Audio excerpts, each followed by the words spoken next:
আমি বড় ধরনের ষড়যন্ত্রের শিকার।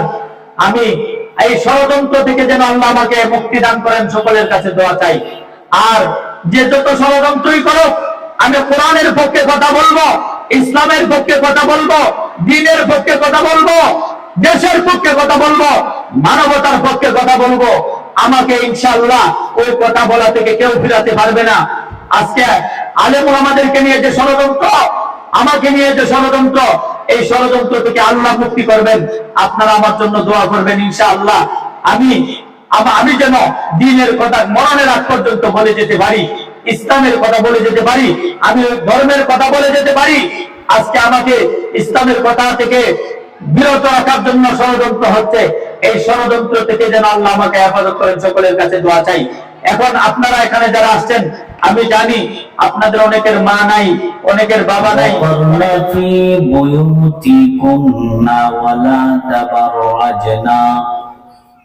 তাবারুজাল জাহিলিয়াতিল উলা وقال رسول الله صلى الله عليه وسلم أيما امرأة ماتت وزوجها عنها راض دخلت الجنة أو كما قال عليه الصلاة والسلام اللهم صل على محمد وعلى آل محمد كما صليت على إبراهيم وعلى آل إبراهيم إنك حميد مجيد اللهم بارك على محمد وعلى آل محمد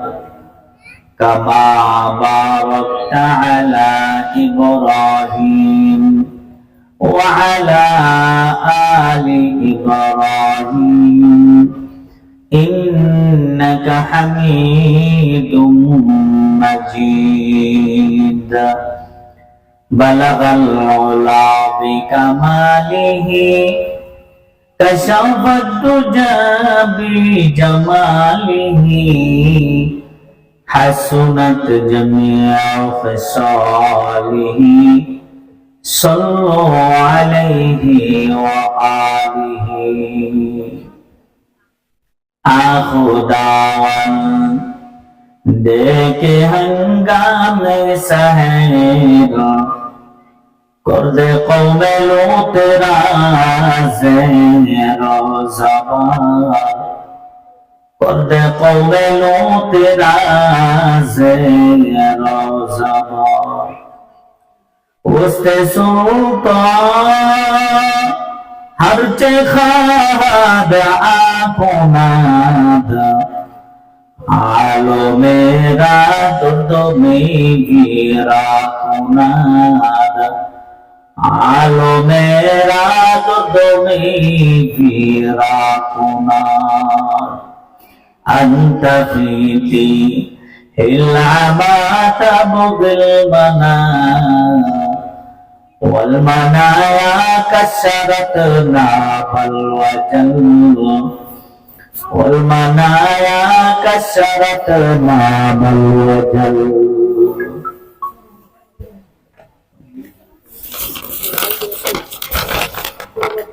ইসলাহুল বানাত মহিলা মাদ্রাসার উদ্যোগে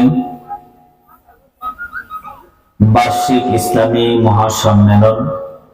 উপস্থিত আজকের সম্মেলনের সম্মানিত সভাপতি, উপস্থিত আছেন জাতির রাহবর উলামায়ে কেরাম, আমার সম্মুখে উপস্থিত আছেন আমার পর্দার আড়ালের মা ও বোনেরা, বিভিন্ন স্কুল কলেজ ভার্সিটি মাদ্রাসার ছাত্রীরা। আমরা আজকে দিনের একটা মাহফিলে আল্লাহ তাআলা আমাদেরকে বসার তৌফিক দিয়েছেন। যে মালিক আমাদেরকে তৌফিক দান করেছেন, ওই মালিকের দরবারে সকলেই দিল থেকে মহব্বত, ভালোবাসা, ভক্তি, শ্রদ্ধার সাথে বলি আলহামদুলিল্লাহ। সকলেই মনে মনে আলহামদুলিল্লাহ বলেন।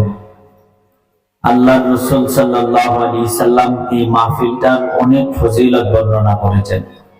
এটার কত দাম নবীজি সাল্লাল্লাহু আলাইহি সাল্লাম বলেন, قال رسول الله صلى الله عليه وسلم لا يقعد قوم يذكرون الله إلا حفتهم الملائكة وغشيتهم الرحمة ونزلت عليهم السكينة وذكرهم الله في من عنده। এই মাহফিলের কত দাম নবীজি বলেন, এই মাহফিলের চতুর্পাশে আল্লাহর রহমতের ফেরেশতারা বেষ্টনী করে রাখছেন। এই মাহফিলের উপর, এই মাহফিলে যারা আসছেন আপনাদের উপরে আল্লাহ তাআলার পক্ষ থেকে সকিনা নামক শান্তি নাজিল হচ্ছে। এই মাহফিলে যারা আসছেন যদি খাঁটি নিয়তে তওবা করতে পারেন, আল্লাহ পাক আপনার জীবনের সমস্ত গুনাহ মাফ করে দিবেন। এবং আপনাদের আলোচনা আল্লাহ ফেরেশতাদেরকে নিয়ে করতেছেন। ফেরেশতারা আল্লাহর দরবারে আল্লাহ তাআলা এই মাহফিলের চতুর্দিকে আল্লাহর রহমতের ফেরেশতারা বেষ্টনী করি একেবারে আকাশ পর্যন্ত ঠেক লাগা গেছি। ফেরেশতাদেরকে আল্লাহ জিজ্ঞান, হে আমার ফেরেশতারা তোমরা বলো আমার এই বান্দিরা এখানে বসে কি চায়, কেন তারা এখানে বসছে? ফেরেশতারা বলেন, আল্লাহ তোমার বান্দিরা তোমার কাছে গুনাহ মাফ চাইতেছি। পরওয়ারদিগার তোমার বান্দিরা তোমার কাছে গুনাহ মাফ চাইতেছে, তোমার কাছে জাহান্নাম থেকে মুক্তি চাইতেছে, তোমার বান্দিরা তোমার কাছে জান্নাত চাইতেছি। আল্লাহ ফেরেশতাদেরকে ডাক দিয়া বলেন, আমার ফেরেশতারা আমার বান্দিরা আমাকে দেখছে নাকি? ফেরেশতারা বলেন, আল্লাহ তোমার বান্দিরা তোমাকে দেখেন নাই। আল্লাহ বলেন, আমার জান্নাত জাহান্নাম দেখছে নাকি? ফেরেশতারা বলেন, আল্লাহ তোমার জান্নাত জাহান্নাম দেখেন নাই। মুসলমান মা বোনেরা আমার, এই ফেরেশতাদেরকে আল্লাহ তাআলা বলেন, আমার ফেরেশতারা তোমরা শোনো, আমার বান্দিরা আমাকে না দেখে আমার কাছে গুনাহ মাফ চাইতেছে। আমি আল্লাহ তোমাদেরকে সাক্ষী রেখে বলতেছি, আমার বান্দা বান্দীদের জীবনের গুনাহ খাতা মাফ করে দিলাম। আমি আল্লাহ মাফ করে শেষ করি নাই। ওয়ায়ুবাদদিলুল্লাহু সাইয়্যাতিহিম হাসানাত। আমার ফেরেশতারা শোনো, আমার বান্দীদের প্রত্যেকটা গুনার জায়গায় আমি আল্লাহ তাআলা নেকের দ্বারা গুনার জায়গাগুলোকে ভরপুর করে দিলাম। এই জন্য মা বোনরা যারা আছেন, আল্লাহ আর বলেন, আমার বান্দীদের জন্য আমি আল্লাহ আমার বান্দীদের নামটা জাহান্নামের লিস্টি থেকে কাইটা দিলাম, আমার বান্দীদের নামটা আমি আল্লাহ জান্নাতের লিস্টিতে উঠায় দিলাম। এত দামি আপনারা খেয়াল করে শুনুন, আল্লাহ আপনাদেরকে এত দামি বানাইছে, আপনারা এত দামি। এই মাহফিলে এসে খাঁটি নিয়তে তওবা যদি করতে পারেন, তওবা করলে জীবনের গুনাহ মাফ করে গুনার জায়গাগুলোতে নেকের দ্বারা ভরপুর করে দিবেন। ও মা, এখন তো আমরা কান্নাকাটি করি না, গুনাহ মাফের চিন্তাই আমরা করি না। আল্লাহ গুনাহ মাফের জন্য হাদিসের মধ্যে আল্লাহ নবী বলেন, ইন্নাল্লাহা ইয়াবসুতু ইয়াদাহু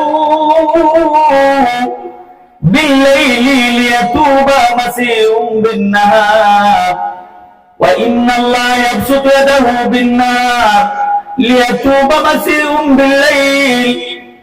আল্লাহ নবী বলেন, যারা রাত্রে বেলা গুনাহ করে ফেলছো, দিনের বেলা তুমি আমি আল্লাহর দরবারে মাফ চাও। আমি আল্লাহ আমার কুদরতি দুইটা হাত তোমাদের দিকে বাড়ায় রাখছি। বান্দারে হে বান্দি, আমি আমার কাছে মাপ চা, মাপ চা।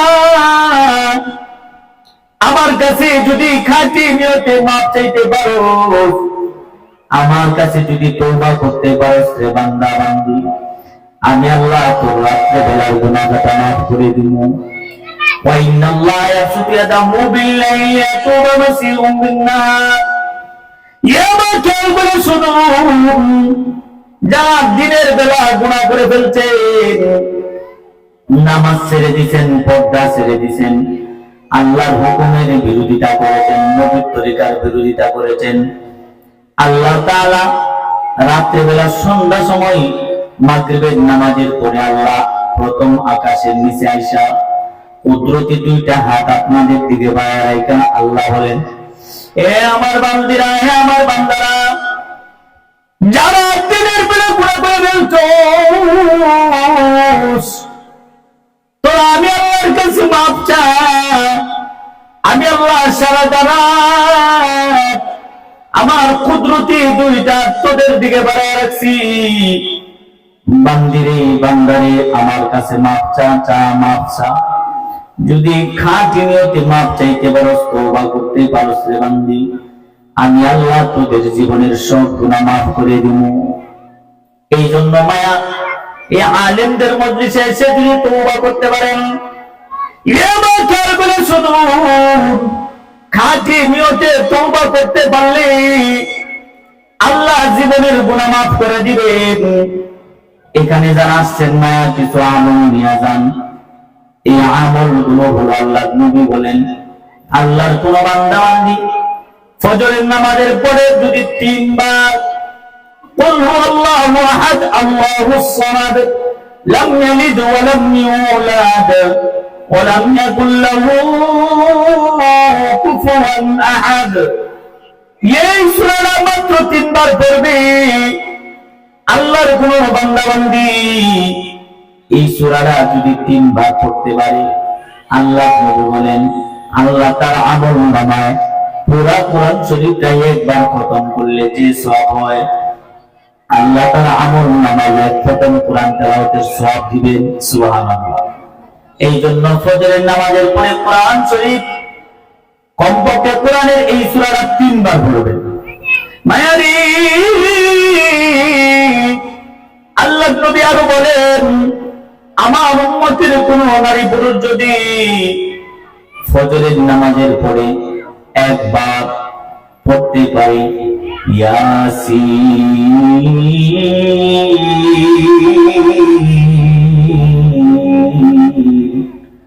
ওয়াল কুরআনিল হাকীম,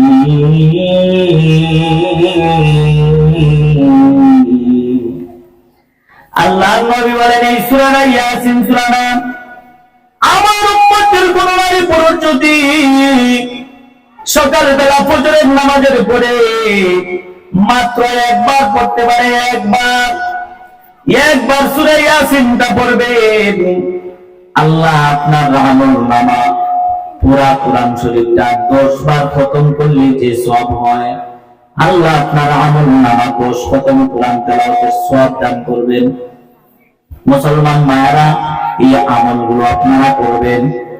আর একটা কথা আপনারা শুনে রাখুন না, আপনাদেরকে এত দামি আল্লাহ বানাইছেন, মায়া একজন মহিলা যদি আল্লাহর ওলি হতে পারি, একজন মহিলা আল্লাহর ওলি হতে পারলে 70 জন আল্লাহর ওলি পুরুষের চাইতেও সে বেশি মর্যাদা রাখে। আল্লাহর ওলি 70 জন পুরুষের যে মর্যাদা, একজন মহিলা যদি আল্লাহর ওলি হতে পারে, ওই মহিলারা 70 জন পুরুষ আল্লাহর ওলির চাইতেও সে বেশি দামি। আর একটা মহিলা যদি খারাপ হয়ে যায় রে মা, 1000 খারাপ পুরুষের চাইতেও আরো সে নিকৃষ্ট হয়ে যায়।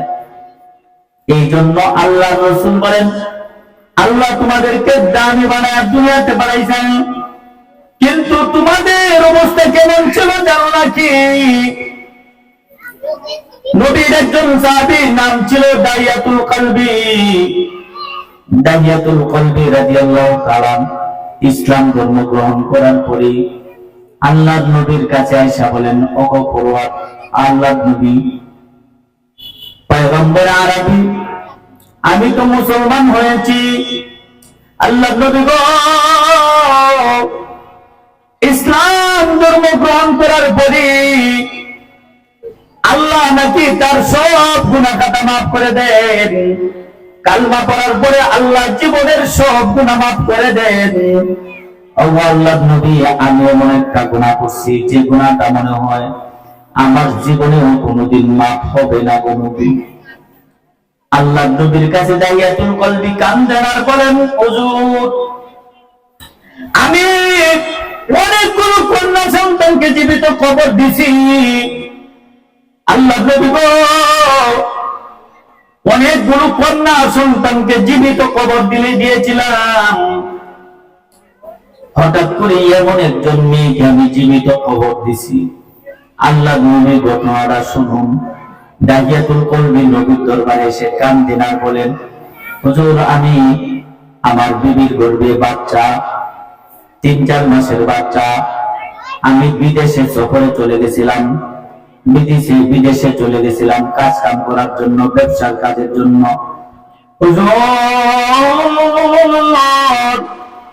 আমি বিদেশে যাওয়ার পরে কয়েক মাস পরেই আমার বিবির ঘর থেকে একটা কন্যা সন্তান জন্ম হয়েছে। এই কন্যা সন্তানটা আমি দাহিয়াতুল কলবি যেমন সুন্দর, আমার কন্যা সন্তানটাও এরকম সুন্দর ছিল। আমি দাহিয়াতুল কলবির যেমন আকৃতি এরকম আকৃতি ছিল। নবী বলেন, দাহিয়াতুল কলবি এত সুন্দর। দাহিয়াতুল কলবির সূরত ধরে আল্লাহর নবীর কাছে জিবরাইল ফেরেশতা ওহী আমাদের মধ্যে আসতেন। এত সুন্দর ছিলেন দাহিয়াতুল কলবি। এই দাহিয়াতুল কলবি নবীর কাছে কান্দেন আর বলেন, হুজুর গো আমার মেয়েটার সৌন্দর্য দেখে আমার মেয়েটার নাম তার মা রাখছিল জামিলা। জামিলা নামক মেয়েটা অনেক সুন্দরী একটা কন্যা আমার ঘর থেকে আমার বিবির ঘর থেকে হয়েছিল। হুজুর আমার মেয়েটার যখন 3 বছর, 2.5 বছর, 3 বছর, 3.5 বছর বয়স, আমার মেয়েটা আমার বিবির গলায় পুরা কাঁদতো আর বলতো, আম্মু কোনদিন আমি আমার আব্বুর কোলে উঠতে পারবো, কোনদিন আমি আমার আব্বুর কোলে আব্বুর কপালে চুমু পেতে পারবো, কোনদিন আমার আব্বুর মুখে খাবার উঠে দিতে পারবো। এই কথা আমার বিবির সাথে আমার মেয়েটা বলতো আর কান্নাকাটি করতো। হুজুর গো 4 বছর পরে আমি যখন বাড়িতে আসতেছিলাম, আমার বিবি যখন খবর জানতে পারছে আমি বাড়িতে আসতেছি, তখন আমার মেয়ে জামিলাকে নিয়ে রাস্তায় দাঁড়ায় রইল। আমার বিবি দেখায় দিল, ওই যে তোমার বাবা বাড়িতে আসতেছে। এই কথা বলার সাথে সাথে জামিলা দৌড় দিয়ে আমার কোলে উইটা বলতে যাবো, এতদিন তুমি কোথায় ছিলে আব্বু গো, তোমার কোলে ওঠার জন্য কত কান্নাকাটি করছি, আব্বু তোমার মুখে খাবার উঠায় দেওয়ার জন্য কত কান্নাকাটি করছি মার সাথে, আব্বু তুমি আর বিদেশে যাইবা না। এই কথা বইলা বইলা আমার মেয়ে জামিলা জড়া আমাকে ধরলো, আমাকে ধরে বলতেছে, আমার শরীরের ঘাম গুলো বসতেছিল আর বলতেছিল, আব্বু তুমি আর আমাকে রাইকা বিদেশ যাইবা না। কিন্তু আমি মনে মনে ভাবলাম, আমার এই মেয়ে জামিলাটাকেও আমি জীবিত কবর দিব, কিন্তু আমার বিবিকে আমি বুঝতে দিলাম না এই মেয়েটাকেও যে আমি জীবিত কবর দিব। আল্লাহ নবীর কাছে দাহিয়াতুল কলবি কান্দেন আর বলেন, হুজুর আমি আমার মেয়ে জামিলার সাথে সুন্দর আচরণ করতে লাগলাম, আমার বিবিও বুঝতে পারলো না এই মেয়েটাকে আমি জীবিত কবর দিব। কয়েক মাস পরে আমি আমার বিবিকে বললাম, আমার মেয়ে জামিলাকে সুন্দর করে সাজায় দাও। হুজুর আমার বিবি আমার মেয়ে জামিলাকে সুন্দর করে সাজায় দিল। আমি আমার মেয়েটাকে কোলে নিয়ে অন্য বাড়ি থেকে একটা কুড়াল নিয়ে আমি পাহাড়ের দিকে রওনা দিছি। পাহাড়ের দূরের পাহাড়ের গুহায় দূরের পাহাড়ের দিকে আমি রওনা দিচ্ছি। হুজুর আমার মেয়েটাকে পাহাড়ের উপরে দাঁড় করে আমি মেয়েটাকে বললাম, তুমি দাঁড়াও, দেখো আমি একটা গর্ত করবো। আমার মেয়েটা পাহাড়ের উপরে পাথর দিয়ে নিয়ে খেলতেছিল, তখন আমি একটা গর্ত করতেছিলাম। আমি যখন বুঝতে পারছিলাম আমার মেয়ে জামিলাকে এই গর্তের ভিতরে ঢুকানো যাবে, এই গর্তের ভিতরে সে ডুবিয়া যাবে, আমি আমার মেয়েটাকে ডাক দিয়া বললাম, এ মেয়ে জামিলা তুমি এদিকে আসো। এ মেয়ে জামিলা দেখো দেখো, তোমার জন্য কত সুন্দর একটা গর্ত করেছি, দেখে যাও। আমার মেয়ে জামিলা দৌড়ে আইসা বলতেছে, আপু গো এত সুন্দর গর্ত তুমি কেন করছো? আমার শরীরের মাটিগুলো আমার শরীর থেকে আমার মেয়েটা মুছতেছিল আর এই কথা বলতেছিল। আমি পিছন দিক দিয়া ধাক্কা দিয়া আমার মেয়ে জামিলাকে আমি গর্তের ভিতরে ফেলে দিলাম। আমি যখন গর্তের ভিতরে আমার মেয়েটাকে ফেলাই দিছি, আমার মেয়েটা চিৎকার করে কাঁদতেছে আর বলতেছে, আপু গো তুমি যখন বিদেশে ছিলে আমি মায়ের গলায় ধরে ধরে কাঁদতাম আর বলতাম, কোন দিন আমি আমার আব্বুকে দেখতে পারবো, কোন দিন আমার আব্বুর চেহারায় আমি খাবার তেল মাখায় দিতে পারবো, কোন দিন আমার আব্বুর মুখে আমি খাবার উঠায় দিতে পারবো। এই কথা বলতাম আর আম্মুর কাছে কাঁদতাম, আব্বু আজকে তুমি আমাকে কেমনে জীবিত কবর দিতেছ, কেমনে তুমি আমাকে মারতে চাইতেছ? আব্বু তুমি যখন বাড়িতে ছিলে আমি তোমার মুখে খাবার উঠায় দিতাম, তোমাকে গোসল করে দিতাম, তোমার শরীরে তেল মালিশ করে দিতাম। আব্বা গো আজকে তুমি কেমনে আমার আজরাইল হয়ে গেছো? ও বাবা তুমি দয়া করে আমাকে জীবিত কবর দিও না গো বাবা। বাবা গো তুমি আমাকে জীবিত কবর দিও না। আমি কারো কাছে বলবো না আমি তোমার সন্তান, কারো কাছে বলবো না আমি তোমার কন্যা। আব্বু তুমি দয়া করে আমাকে জীবিত কবর দিও না, আমাকে ছেড়ে দাও। আমি দূরে কোথাও যা ভিক্ষা করে কামো, কিন্তু তোমার কথা কারো কাছে বলবো না, কারো কাছে তোমার কথা প্রকাশ করবো না। তুমি যে আমার আব্বু, আব্বু তুমি আমাকে এইভাবে জীবিত কবর দিও না। দাহিয়াতুল কলবি নবীর কাছে এই কথা বলেন আর কান্দেন, বলতেছেন আর কাঁদতেছেন। আল্লাহর নবীও কান্দেন, দাহিয়াতুল কলবিও কান্দেন। এই কথা জামিলা দাহিয়াতুল কলবি বলেন, জামিলা আমাকে এইভাবে বলতেছিলেন। আমি মেয়েটাকে ডাকতে ডাকতে কোমর পর্যন্ত ডেকে ফেলছি, কোমর পর্যন্ত যখন ডেকে ফেলছি আমার মেয়ে জামিলা বলতেছে, বাবা গো তুমি আমাকে এখনো ছেড়ে দাও, এখনো সময় আছে, আমাকে ছেড়ে দাও, জীবিত কবর দিও না। এরপরেও আমার একটু দরদ আসলো না। আমি কি করলাম, আমি একটা বড় পাথর নিয়ে আমার মেয়ে জামিলার বুকের মধ্যে আমি পাথরটা নিক্ষেপ করলাম। ওই নিষ্ঠুর পাথর আমার মেয়ের বুকের মধ্যে লাগা বুক থেকে রক্তটা চিরিঙ্গি দিয়া আমার জামা কাপড়ে আইসা পড়ছে। এরপরও একটু দরদ আসলো না। আমার মেয়েটার বুকের মধ্যে যখন আমি পাথর নিক্ষেপ করলাম, আমার মেয়েটা চিৎকার মেরে বলল, আব্বু কেমনে তুমি আমাকে এইভাবে মারতেছ? আমাকে এখন ছেড়ে দাও আব্বু, আমি তোমার বাড়িতে যাবো না। আব্বু আমি আর কারো কাছে তোমার পরিচয় দেব না, তুমি এখনো আমাকে ছেড়ে দাও, আর মারো না। এই কথা বলতেছে আর আমার মেয়ে চিৎকার করে কাঁদতেছে। এরপরেও একটু দরদ আসলো না। আমি আমার মেয়েটাকে মাথা পর্যন্ত ডেকে ফেলছি, মাটি দিয়া যখন মাথা পর্যন্ত ডেকে ফেলেছি, এরপরে আমি বাড়ির দিকে রওনা দিছি।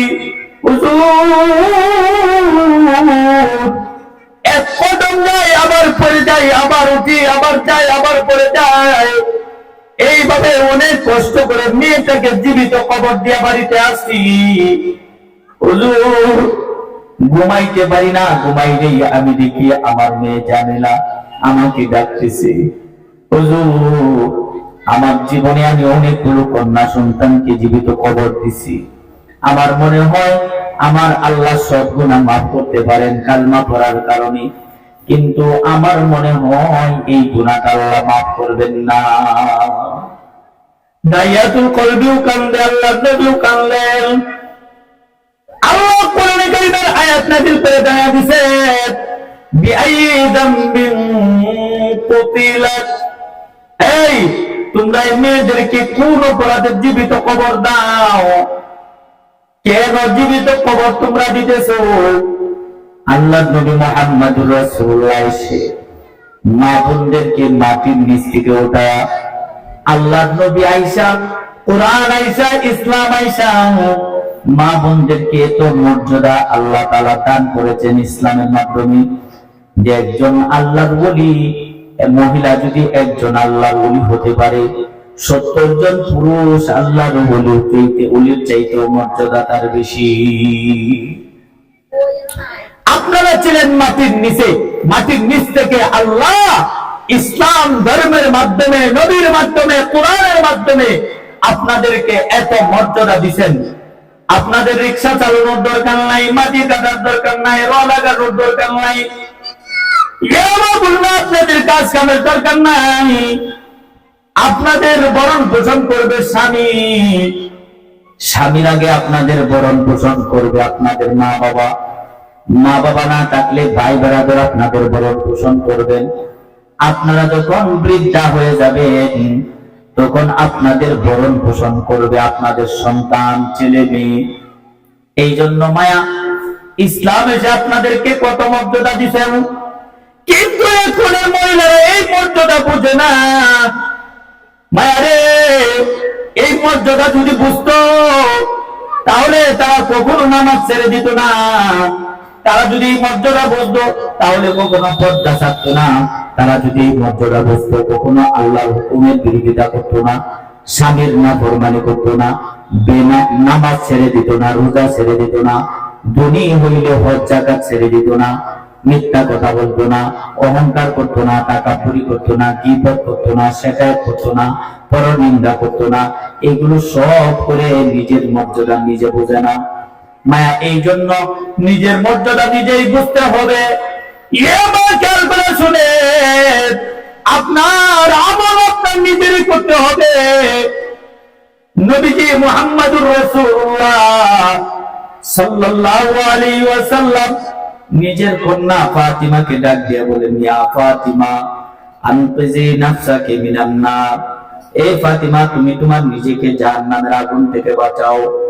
ফাতিমা রে, তুমি এই কথা মনে করো না, আমার পিতা মুহাম্মদুর রাসূলুল্লাহ, মুহাম্মদুর রাসূলুল্লাহ তো আমার পিতা, আমি এত আমল করার কি দরকার? আমার পিতাই তো আমাকে জান্নাতে নিয়ে যাবে। ফাতিমা রে, তুমি এইটা মনে করিও না, আমার স্বামী হযরত আলী রাদিয়াল্লাহু তাআলা, আমার স্বামী তো আমাকে জান্নাতে নিয়ে যাবে। আমার সন্তান ইমাম হাসান হুসাইন, আমার সন্তানেরাই আমাকে জান্নাতে নিয়ে যাবে। তোমরা এটা মনে করিও না। ফাতিমা, তুমি শুনো, তোমার আমল, তোমার ঈমান, তোমার আমল তোমার নিজেরই করতে হবে। ফাতিমা রে, তোমার ঈমান আর আমল যদি মজবুত না থাকে, তোমার স্বামী আমি নবী তোমার পিতা হলে কি হবে? আমি নবীও তোমার কোনো উপকার করতে পারবো না, তোমার স্বামী আলী কোনো উপকার করতে পারবে না। তোমার উপকারে আসবে তোমার ঈমান আর আমল, তোমার উপকারে আসবে তোমার ঈমান আর আমল। ঈমান আর আমল যদি না থাকে রে ফাতেমা, তোমাকে কবরে শোয়ানোর সাথে সাথে কবরটা এমন জোরে চাপ দিবি, ফাতেমা তুমি শুনো, এমন জোরে কবরে চাপ দিবি, বুকের এক পাজরের হাড্ডি গুলো অপর পাজরে ঢুকে যাবে। ফাতিমা রে,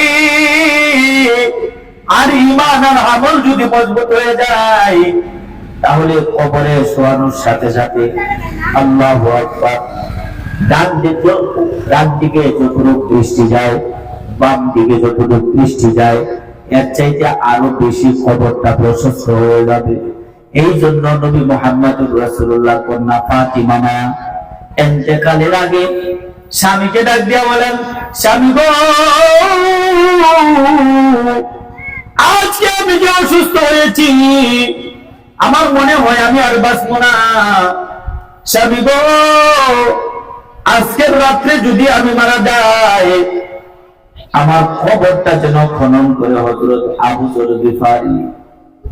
যর গিফারির মাধ্যমে আবার আমার খবর খনন করাবেন।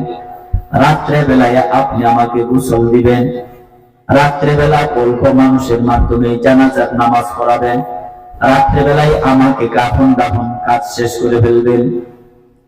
ওসিয়ত করার পরে বাবা হযরত ফাতেমা ইন্তেকাল করেছেন। এই ফাতেমা রাদিয়াল্লাহু তাআলা ইন্তেকাল করার পরে হযরত ফাতেমার কবরটা খনন করেছিলেন নবীর একজন সাহাবী আবু যর গিফারি। আবু যর গিফারি কবর খনন করার পরে কবর থেকে উঠা আবু যর গিফারি রাদিয়াল্লাহু তাআলা কবরের মাটিকে ডাক দিয়া বলেন, হে কবরের মাটি, তুমি জানো নাকি তোমার ভিতরে আজকে কাকে শোয়ানো হবে? তোমার ভিতরে আজকে যাকে শোয়ানো হবে তিনি হলেন মুহাম্মাদুর রাসূলুল্লাহর কন্যা ফাতিমা। এ কবরের মাটি শোনো, নবীর কন্যা ফাতিমার সাথে কোনো বেয়াদবি করবে না। এ কবরের মাটি, তোমার ভিতরে আজকে যাকে রাখা হবে তিনি হলেন হযরত আলীর বিবি, শেরে খোদা হযরত আলীর বিবি। আলীর বিবির সাথে কোনো বেয়াদবি করবা না। হে কবরের মাটি, তোমার ভিতরে আজকে যাকে শোয়ানো হবে তিনি হলেন হযরতে খাদিজার কন্যা ফাতিমা, হযরত ইমাম হাসান হুসাইনের মা ফাতিমা। সাবধান, হযরত ফাতিমার সাথে কোনো বেয়াদবি করবা না। কবরের মাটিকে এই কথা বলার পরে এই কবরের মাটির কোন আওয়াজ আসে নাই। দ্বিতীয়বার আবারও বললেন, দ্বিতীয়বার কবরের মাটি আওয়াজ দেয় নাই। তৃতীয়বার ধমকি দিয়ে বলতে যান, কবরের মাটি রে, নবীর কন্যার সাথে বেয়াদবি করবে না, ইমাম হাসান হুসাইনের মার সাথে বেয়াদবি করবে না, আলীর বিবির সাথে বেয়াদবি করবে না, খাদিজার কন্যার সাথে বেয়াদবি করবে না, মা ফাতিমার সাথে বেয়াদবি করবে না। এবার কবরের মাটির জবান আল্লাহ খুলে দিচ্ছে। কবরের মাটি মানুষের মতো সুন্দর ভাষায় বলতেছে, এই নবীর সাহাবী আবু যর গিফারি, আমি নবীর কন্যা ফাতিমাকে চিনি না, আমি ইমাম হাসান হুসাইনের মাকে চিনি না, আমি শেরে খোদা হযরত আলীর বিবিকে চিনি না। এ আবু যর গিফারি শুনো, আমি কবর চিনি তার ঈমান আর আমল। ঈমান আর আমল যদি মজবুত না থাকে, আমি কবরের ভিতরে শোয়ানোর সাথে সাথে এমন জোরে আমি চাপ দিব, ফাতিমার বুকের পাথরের হাড্ডিগুলো চূর্ণ বিচূর্ণ হয়ে একটা আর একটার ভিতরে ঢুকে যাবে। আর যদি ঈমান আর আমল মজবুত হয়, তাহলে আমি কবরটা তার জন্য জান্নাতের বাগিচা হয়ে যাব। আল কবরু রাওযাতুম মিন রিয়াজিল জান্নাহ আও হুফরাতুম মিন হুফারিন নার। আমি কবর তার জন্য জান্নাতের বাগিচা হয়ে যাব। আমি কবর নবীর কন্যাকেও চিনি না, ইমাম হাসান হুসাইনের মাকেও চিনি না, আলীর বিবিকেও চিনি না, আমি চিনি তার ঈমান আর আমল। এই জন্য মায়েরা যারা এখানে আসছেন, আপনি কার কন্যা, কার মা, কার বিবি? নবীর কন্যাকে যদি কবরের মাটি এরকম ধমকি দিতে পারে, তাহলে আপনার জন্য আমার জন্য কত ভয়াবহ। এই জন্য মায়া এখনই আমল করতে হবে, এখনই আমার আমল আমারই করতে হবে, আপনার আমল আপনারই করতে হবে। আমল ছাড়া কবরে যায় না, ঈমান আর আমল ছাড়া কবরে যাইবি, এই কবরটা কিন্তু সব বিচ্ছুর করতে হয়ে যাবে। এই কবর ঈমান আর আমল যদি না থাকে, কবরটা কিন্তু অন্ধকার বিষাক্ত পোকামাকড়ের ঘর হয়ে যাবে, বিষাক্ত সাপ বিচ্ছুর ঘর হয়ে যাবে। মায়ারে, কবরটা কিন্তু দৈনিক 70 বার আপনাকে আমাকে ডাকতেছে। কবর বলতেছে, ইয়া আইয়ুহান নাস, হে মানুষ সকলেরা, আনা বাইতুদ দুর, আনা বাইতুত তুরাব, আনা বাইতুল ওয়াহদা, আনা বাইতুল গুরফা। আনা বাইতুল গুরফা, আনা বাইতুত তুরাব। ও আল্লাহর বান্দা, আল্লাহর বান্দি, আমি কবর কিন্তু সাপ বিচ্ছুর ঘর, আমি কবর কিন্তু পোকামাকড়ের ঘর, আমি কবর কিন্তু অন্ধকার ঘর। আমার মধ্যে কোনো সাথী নাই, বাতি নাই, আমার মধ্যে কোনো বিছানা নাই, আমার মধ্যে কোনো সাথীও পাইবে না, আমার মধ্যে বাতিও পাইবে না। সাথী বাতি বিছানা নিয়ে কবরে আইসো। কবরটা দৈনিক 70 বার আপনা আমার জন্য ডাকতেছেন মায়া, আপনা আমাকে ডাকতেছে কবরটা দৈনিক 70 বার। এই জন্য মায়েরে, এই কবর থেকে বাঁচার জন্য, এই কবরের আযাব থেকে বাঁচার জন্য কবরে সাথী বাতি বিছানা নিয়ে যাইতে হবে। এই সাথী বাতি বিছানা হলো আপনার ঈমান আর আমল। মায়া খেয়াল করে শুনেন, ভালো করে বোঝেন, যদি জাহান্নামী হয়ে যায়, এবার খেয়াল করে শুনুন, এই জাহান্নামের আগুনটা দুনিয়ার আগুনের থেকে 69 গুণ শক্তিশালী আগুন। দুনিয়ার আগুনের মধ্যে যদি কাউকে ফেলে দেওয়া যায়, দুনিয়ার আগুনের মুখটাকে পুড়িয়া সারকার করে ফেলে। ও মা, এই দুনিয়ার আগুনের মধ্যেই তো আমরা যাইতে পারি না, দুনিয়ার আগুনে একটা আঙ্গুল আমরা রাখতে পারি না। দুনিয়ার আগুন কার শরীরে লাগলে অল্প সময়ে লোকটা মারা যায়। এই দুনিয়ার আগুনের থেকে 69 গুণ শক্তিশালী আগুন জাহান্নামের আগুন। এই আগুনের মধ্যে কেমনে পড়বে? এই আগুনটা এত শক্তিশালী আগুন কেমনে করলো? আগে যে কাপড় ইস্তারি দিত আপনারা দেখতেন, কয়লা দিয়া আগুন জ্বালায়া এটার মধ্যে হাত পাকা দিয়া বাউ দিত, বাতাস করতো। কেন?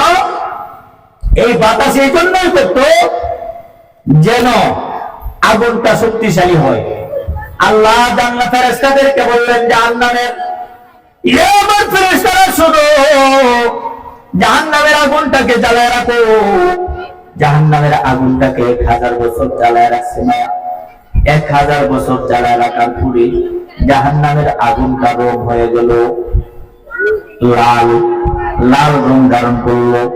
আল্লাহর ফেরেশতারা আল্লাহর কাছে বলেন, ও কিদালান নারি আলফাসানাতিন হাত্তা আহমারাত। জাহান্নামের আগুনটাকে 1000 বছর জ্বালায় রাখার পরে জাহান্নামের আগুনটা হয়ে গেছে লাল, অনেক শক্তিশালী।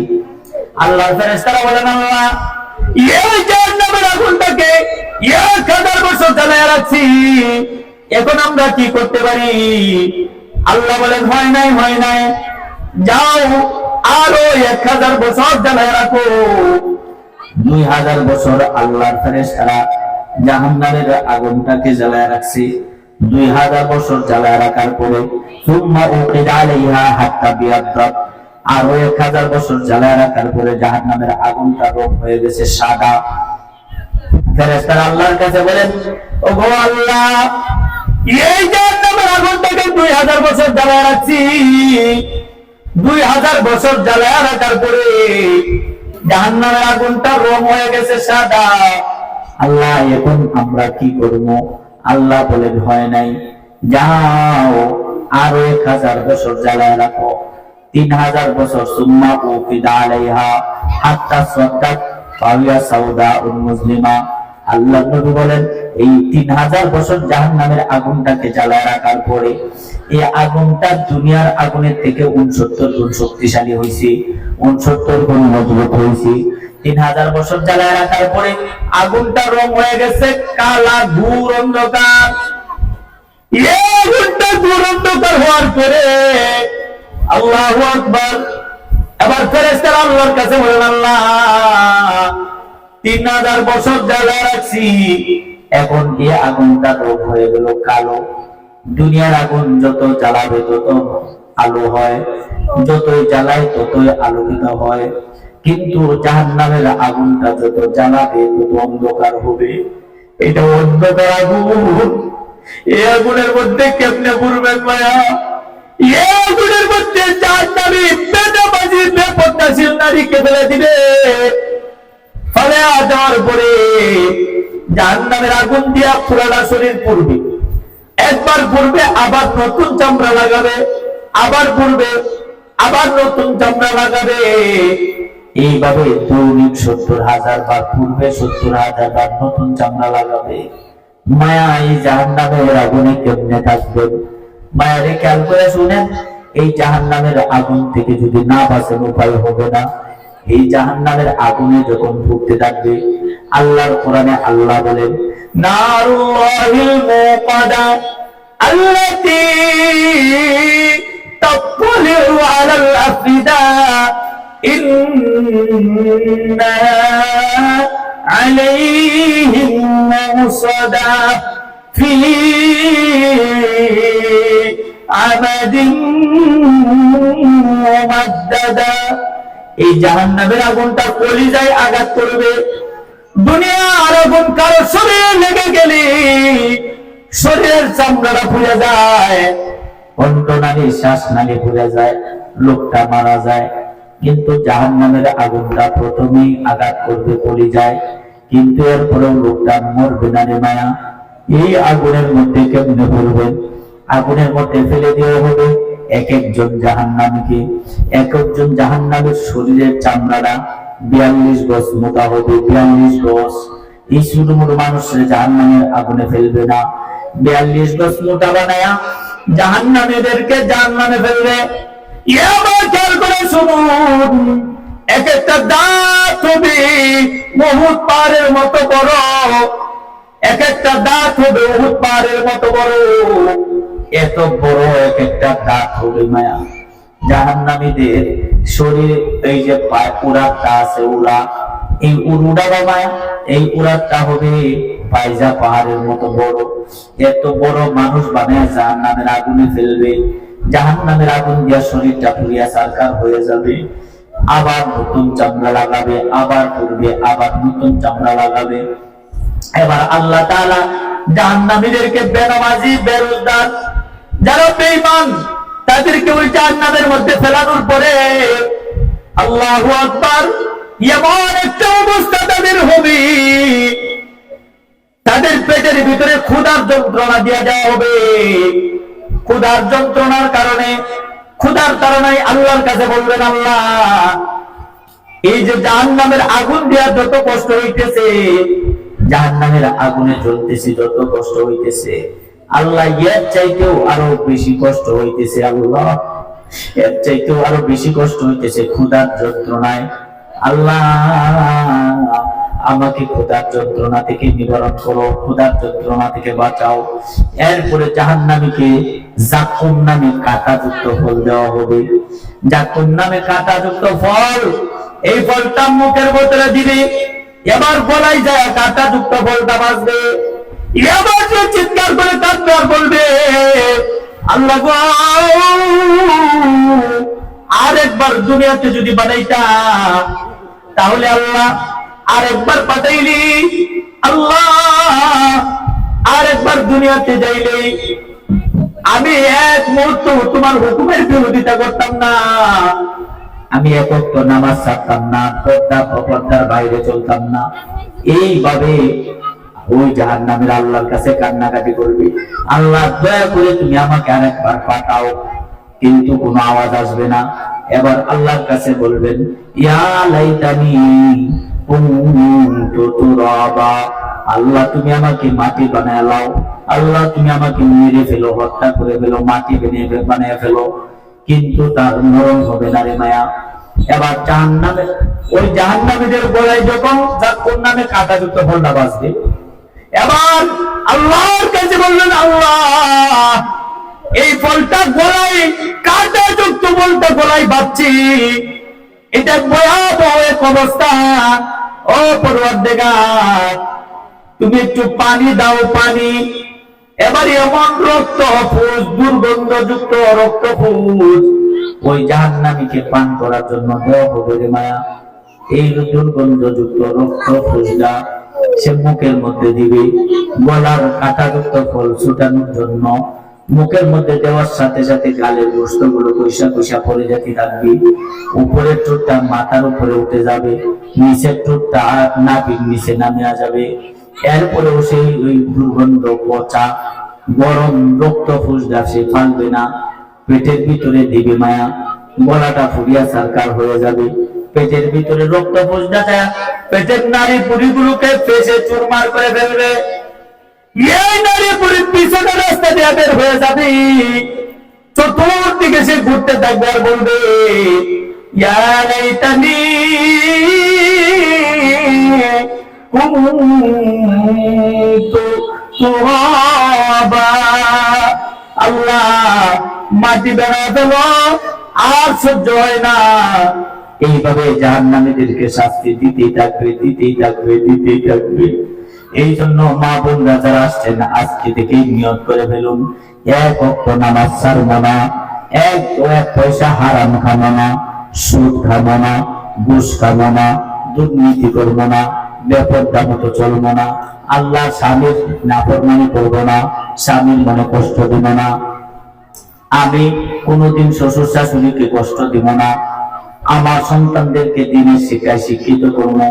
এই নিয়তটা এখনই এখানে করে ফেলুন, এখন এখন আজকে থেকে এই নিয়ত করে ফেলুন। ইনশাআল্লাহ আজকে থেকে তওবা করে 5 ওয়াক্ত নামাজ পড়বেন, 1 ওয়াক্ত নামাজ ছাড়বেন না। আজকে থেকে তওবা করুন, আর জীবনে বেপরদা মতো চলবো না।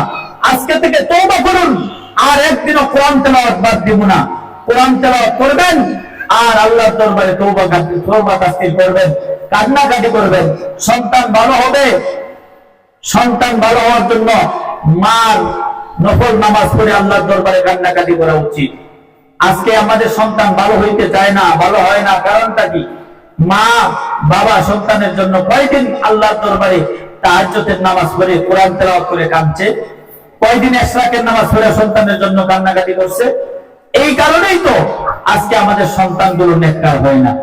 মা বাবা, এই যে আজকে এখানে একটা মাদ্রাসা, এই মাদ্রাসাটা অনেক সুন্দর মাদ্রাসা, ইসলাহুল বানাত মহিলা মাদ্রাসা। এই মাদ্রাসাটার লেখাপড়ার মান অনেক সুন্দর, আমি খবর নিয়েছি, অনেক সুন্দর লেখাপড়ার মান। আলহামদুলিল্লাহ, হুজুর অনেক সুন্দর একটা মাদ্রাসা আপনাদের এলাকায় তৈরি করেছেন। এই জন্য এই মাদ্রাসাটা বানাইছে যে দেখি আমার এই মাদ্রাসার উসিলায় একটা মেয়ে যদি আলেমা হতে পারে, হাফেজা হতে পারে। নবী বলেন, কারো যদি 3টা কন্যা সন্তান হয় অথবা 2টা কন্যা সন্তানই হইল, এই কন্যা সন্তানদেরকে যদি দ্বীনের শিক্ষায় শিক্ষিত বানায়া, কোরআন হাদিসের শিক্ষায় শিক্ষিত বানায়া, দিনদার নামাজি আল্লাহওয়ালা ছেলের কাছে বিয়ে দিতে পারে, ওই সন্তানের, ওই কন্যাদের মা বাবা যদি জাহান্নামী হয়ে যায়, কাল কিয়ামতের দিন ওই কন্যা সন্তানের সন্তানরা জাহান্নামের রাস্তায় দাঁড়ায় বলবে, আল্লাহ আমাদের মা বাবা আমাদের জন্য অনেক কষ্ট করছে, আল্লাহ আমাদের সেই মা বাবাকে জাহান্নামে যেতে দিব না, জাহান্নামে যেতে দিব না। এইভাবে কান্নাকাটি করতে থাকবে।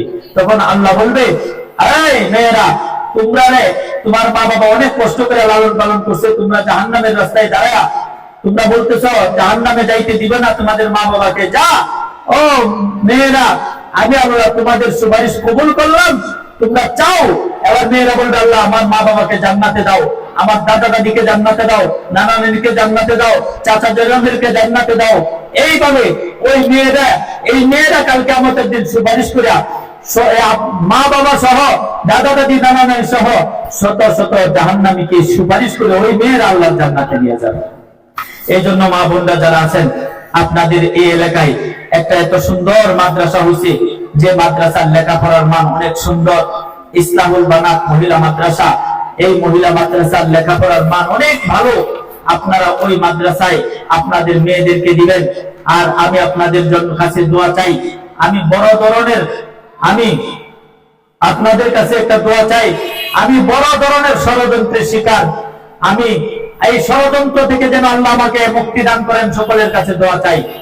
আর যে যত ষড়যন্ত্রই করো, আমি কোরআনের পক্ষে কথা বলবো, ইসলামের পক্ষে কথা বলবো, দ্বীনের পক্ষে কথা বলবো, দেশের পক্ষে কথা বলবো, মানবতার পক্ষে কথা বলবো।